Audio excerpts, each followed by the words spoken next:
பகுதியையோ அல்லது ஒரு ஊரையோ பரிசாக அளிப்பார்கள். அதுவே மகளாக இருந்தால் பொன்னையும் பொருளையும் பரிசாக அளிப்பார்கள். ஆனால் ஒரு தந்தை இன்றோ என்னையே பரிசாக அளிக்கிறேன் என்று உறுதிமொழி அளித்திருக்கிறார். மனம் வந்து மகளுக்கு மனம் முடிக்க சம்மதம் தெரிவித்திருக்கிறார். இதில் தவறொன்றும் இல்லையே. அவரின்றே நானும் சொல்ல வரவில்லை.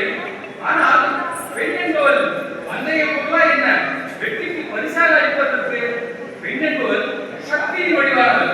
பெண்மைக்கு மதிப்பளிக்க வேண்டாமா? எமது மதிப்பும் மரியாதை